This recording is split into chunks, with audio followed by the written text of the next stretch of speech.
انجیل با مطابق مرکز چھٹا باب۔ پھر وہاں سے نکل کر وہ اپنے وطن میں آیا اور اس کے شاگرد اس کے پیچھے ہو لیے۔ جب سبت کا دن آیا تو وہ عبادت خانے میں تعلیم دینے لگا اور بہت لوگ سن کر حیران ہوئے اور کہنے لگے یہ باتیں اس میں کہاں سے آ گئیں، اور یہ کیا حکمت ہے جو اسے بخشی گئی، اور کیسے معجزے اس کے ہاتھ سے ظاہر ہوتے ہیں۔ کیا یہ وہی بڑا ہی نہیں جو مریم کا بیٹا اور یعقوب اور یوسیس اور یہودا اور شمعون کا بھائی ہے، اور کیا اس کی بہنیں یہاں ہمارے ہاں نہیں؟ بس انہوں نے اس کے سبب سے ٹھوکر کھائی۔ یسوع نے ان سے کہا، نبی اپنے وطن اور اپنے رشتہ داروں اور اپنے گھر کے سوا اور کہیں بے عزت نہیں ہوتا۔ اور وہ کوئی معجزہ وہاں نہ دکھا سکا، صرف تھوڑے سے بیماروں پر ہاتھ رکھ کر انہیں اچھا کر دیا۔ اور اس نے ان کی بے اعتقادی پر تعجب کیا، اور وہ چاروں طرف کے گاؤں میں تعلیم دیتا پھرا۔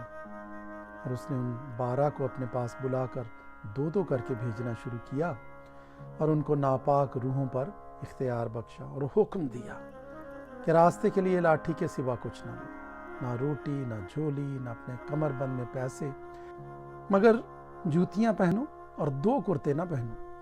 اور اس نے ان سے کہا، جہاں تم کسی گھر میں داخل ہو تو اسی میں رہو جب تک وہاں سے روانہ نہ ہو، اور جس جگہ کے لوگ تم کو قبول نہ کریں اور تمہاری نہ سنیں، وہاں سے چلتے وقت اپنے تلووں کی گرد جھاڑ دو تاکہ ان پر گواہی ہو۔ اور انہوں نے روانہ ہو کر منادی کی کہ توبہ کرو، اور بہت سی بدروحوں کو نکالا اور بہت سے بیماروں کو تیل مل کر اچھا کیا۔ اور ہیرودیس بادشاہ نے اس کا ذکر سنا کیونکہ اس کا نام مشہور ہو گیا تھا، اور اس نے کہا کہ یوحنا بپتسمہ دینے والا مردوں میں سے جی اٹھا ہے، کیونکہ اس سے معجزے ظاہر ہوتے ہیں۔ مگر بعض کہتے تھے کہ ایلیا ہے، اور بعض یہ کہ نبیوں میں سے کسی کی مانند ایک نبی ہے۔ مگر ہیرودیس نے سن کر کہا کہ یوحنا جس کا سر میں نے کٹوایا وہی جی اٹھا ہے، کیونکہ ہیرودیس نے آپ آدمی بھیج کر یوحنا کو پکڑوایا اور اپنے بھائی فلپس کی بیوی ہیرودیاس کے سبب سے اسے قید خانے میں باندھ رکھا تھا، کیونکہ ہیرودیس نے اس سے بیاہ کر لیا تھا، اور یوحنا نے اس سے کہا تھا کہ اپنے بھائی کی بیوی کو رکھنا تجھے روا نہیں۔ پس ہیرودیاس اس سے دشمنی رکھتی اور چاہتی تھی کہ اسے قتل کرائے، مگر نہ ہو سکا، کیونکہ ہیرودیس یوحنا کو راستہ باز اور مقدس آدمی جان کر اس سے ڈرتا اور اسے بچائے رکھتا تھا، اور اس کی باتیں سن کر بہت حیران ہو جاتا تھا، مگر سنتا خوشی سے تھا۔ اور موقع کے دن جب ہیرودیس نے اپنی سالگرہ میں اپنے امیروں اور فوجی سرداروں اور گلیل کے رئیسوں کی ضیافت کی، اور اسی ہیرودیاس کی بیٹی اندر آئی اور ناچ کر ہیرودیس اور اس کے مہمانوں کو خوش کیا، تو بادشاہ نے اس لڑکی سے کہا، جو چاہے مجھ سے مانگ، میں تجھے دوں گا۔ اور اس سے قسم کھائی کہ جو تو مجھ سے مانگے گی اپنی آدھی سلطنت تک تجھے دوں گا۔ اور اس نے باہر جا کر اپنی ماں سے کہا کہ میں کیا مانگوں؟ اس نے کہا، یوحنا بپتسمہ دینے والے کا سر۔ وہ فی الفور بادشاہ کے پاس جلدی سے اندر آئی اور اس سے عرض کی، میں چاہتی ہوں کہ تو یوحنا بپتسمہ دینے والے کا سر ایک تھال میں ابھی مجھے منگوا دے۔ بادشاہ بہت غمگین ہوا، مگر اپنی قسموں اور مہمانوں کے سبب سے اسے انکار کرنا نہ چاہا۔ پس بادشاہ نے فی الفور ایک سپاہی کو حکم دے کر بھیجا کہ اس کا سر لائے۔ اس نے جا کر قید خانے میں اس کا سر کاٹا اور ایک تھال میں لا کر لڑکی کو دیا، اور لڑکی نے اپنی ماں کو دیا۔ پھر اس کے شاگرد سن کر آئے اور اس کی لاش اٹھا کر قبر میں رکھی، اور رسول یسوع کے پاس جمع ہوئے، اور جو کچھ انہوں نے کیا اور سکھایا تھا سب اس سے بیان کیا۔ اس نے ان سے کہا، تم آپ الگ ویران جگہ میں چلے آؤ اور ذرا آرام کرو، اس لیے کہ بہت لوگ آتے جاتے تھے اور ان کو کھانا کھانے کی بھی فرصت نہ ملتی تھی۔ پس وہ کشتی میں بیٹھ کر الگ ایک ویران جگہ میں چلے گئے، اور لوگوں نے ان کو جاتے دیکھا، اور بطیروں نے پہچان لیا، اور سب شہروں سے اکٹھے ہو کر پیدل ادھر دوڑے اور ان سے پہلے جا پہنچے۔ اور اس نے اتر کر بڑی بھیڑ دیکھی، اور اسے ان پر ترس آیا، کیونکہ وہ ان بھیڑوں کی مانند تھے جن کا چرواہا نہ ہو، اور وہ ان کو بہت سی باتوں کی تعلیم دینے لگا۔ جب دن بہت ڈھل گیا تو اس کے شاگرد اس کے پاس آ کر کہنے لگے، ये जगह वीरान है और दिन बहुत ढल गया है, इनको रुखसत कर ताकि चारों तरफ की बस्तियों और गांव में जाकर अपने लिए कुछ खाने को मोल लें। उसने उनसे जवाब में कहा, तुम ही उन्हें खाने को दो। उन्होंने उससे कहा, क्या हम जाकर 200 दीनार की रोटियां मोल लाएं और इनको खिलाएं? उसने उनसे कहा, तुम्हारे पास कितनी रोटियां हैं? जाओ देखो। उन्होंने दरियाफ्त करके कहा, 5 और 2 मछलियाँ। उसने उनको हुक्म दिया कि सब हरी घास पर दस्ता दस्ता होकर बैठ जाएं। बस वो 100 और 50 की कतारें बांध कर बैठ गए। फिर उसने वो 5 रोटियां और 2 मछलियां ली और आसमान की तरफ देखकर बरकत दी और रोटियां तोड़कर शागिर्दों को देता गया कि उनके आगे रखें, और वो 2 मछलियां भी उन सब में बांट दी। बस वो सब खाकर सेर हो गए और उन्होंने टुकड़ों और मछलियों से 12 टोकरियां भरकर उठाई। और खाने वाले 5000 मर्द थे। और फिलफोर उसने अपने शागिर्दों को मजबूर किया कि कश्ती पर बैठकर उससे पहले उस पार बैतसैदा को चले जाएं, जब तक वो लोगों को रुखसत करे। और उनको रुखसत करके पहाड़ पर दुआ करने चला गया। और जब शाम हुई तो कश्ती झील के बीच में थी और वो अकेला खुश्की पर था। जब उसने देखा कि वो खेने से बहुत तंग हैं क्योंकि हवा उनके मुखालिफ थी, तो रात के पिछले पहर के करीब वो झील पर चलता हुआ उनके पास आया और उनसे आगे निकल जाना चाहता था, लेकिन उन्होंने उसे झील पर चलते देखकर ख्याल किया कि भूत है और चिल्ला उठे, क्योंकि सब उसे देखकर घबरा गए थे। मगर उसने फिलफोर उनसे बातें की और कहा, खातिर जमा रखो, मैं हूं, डरो मत। फिर वो कश्ती पर उनके पास आया और हवा थम गई। और वो अपने दिल में निहायत हैरान हुए, इसलिए कि वो रोटियों के बारे में ना समझे थे, बल्कि उनके दिल सख्त हो गए थे। और वो पार जाकर गनेसरत के इलाके में पहुंचे और कश्ती घाट पर लगाई। और जब कश्ती पर से उतरे तो फिलफोर लोग उसे पहचान कर उस सारे इलाके में चारों तरफ दौड़े और बीमारों को चारपाइयों पर डालकर जहाँ कहीं सुना कि वो है वहाँ लिए फिरे।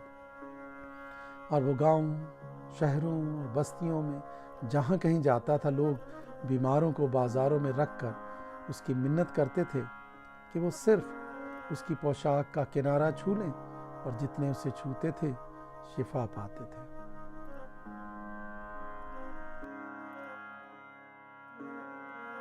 इंजील बा मुताबिक मरकज 7वां बाब। फिर फरीसी और बाज फकी उसके पास जमा हुए, वो यरूशलेम से आए थे। और उन्होंने देखा कि उसके बाद शागिर्द नापाक यानी बिन धोए हाथों से खाना खाते हैं, क्योंकि फरीसी और सब यहूदी बुजुर्गों की रिवायत के मुताबिक जब तक अपने हाथ खूब धो न लें नहीं खाते, और बाजार से आकर जब तक गुस्ल न कर लें नहीं खाते, और बहुत सी और बातों के जो उनको पहुंची हैं पाबंद हैं, जैसे प्यालों और लोटों और तांबे के बर्तनों को धोना। बस फरीसियों और फकीहों ने उससे पूछा, क्या सबब है कि तेरे शागिर्द बुजुर्गों की रिवायत पर नहीं चलते, बल्कि नापाक हाथों से खाना खाते? उसने उनसे कहा, यसाया ने तुम रियाकारों के हक में क्या खूब नबूवत की, जैसा कि लिखा है, ये लोग होंठों से तो मेरी ताजीम करते हैं, लेकिन इनके दिल मुझसे दूर हैं, और ये बेफायदा मेरी परस्तिश करते हैं, क्योंकि इंसानी अहकाम की तालीम देते हैं। तुम खुदा के हुक्म को तर्क करके आदमियों की रिवायत को कायम रखते हो। और उसने उनसे कहा, तुम अपनी रिवायत को मानने के लिए खुदा के हुक्म को बिल्कुल रद्द कर देते हो, क्योंकि मूसा ने फरमाया है कि अपने बाप की और अपनी माँ की इज्जत कर, और जो कोई बाप या माँ को बुरा कहे वो जरूर जान से मारा जाए। लेकिन तुम कहते हो, अगर कोई बाप या माँ से कहे कि जिस चीज का तुझे मुझसे फायदा पहुंच सकता था वो कुर्बान यानी खुदा की नजर हो चुकी, तो तुम उसे फिर बाप या माँ की कुछ मदद करने नहीं देते। यूं तुम खुदा के कलाम को अपनी रिवायत से जो तुमने जारी की है बातिल कर देते हो, और ऐसे बथेरे काम करते हो। और वो लोगों को फिर पास बुलाकर उनसे कहने लगा, तुम सब मेरी सुनो और समझो। कोई चीज़ बाहर से आदमी में दाखिल होकर उसे नापाक नहीं कर सकती, मगर जो चीज़ें आदमी में से निकलती हैं वही उसको नापाक करती हैं। अगर किसी के सुनने के कान हो तो सुन ले। और जब वो भीड़ के पास से घर में गया तो उसके शागिर्दों ने उससे इस तमसील के मानी पूछे। उसने उनसे कहा, क्या तुम भी ऐसे बेसमझ हो? क्या तुम नहीं समझते कि कोई चीज़ जो बाहर से आदमी के अंदर जाती है उसे नापाक नहीं कर सकती, इसलिए कि वो उसके दिल में नहीं बल्कि पेट में जाती है और मज़बले में निकल जाती है। ये कहकर उसने तमाम खाने की चीज़ों को पाक ठहराया। फिर उसने कहा, जो कुछ आदमी में से निकलता है वही उसको नापाक करता है, क्योंकि अंदर से यानी आदमी के दिल से बुरे ख्याल निकलते हैं। हरामकारियाँ, चोरियाँ, खून रेजियाँ, ज़िनाकारियाँ, लालच, बदियाँ, मकर, शहवत परस्ती, बदनज़री, बदगोई, शेखी, बेवकूफ़ी, ये सब बुरी बातें अंदर से निकलकर आदमी को नापाक करती हैं। फिर वहाँ से उठकर सूर और सैदा की सरहदों में गया और एक घर में दाखिल हुआ और ना चाहता था कि कोई जाने, मगर पोशीदा ना रह सका।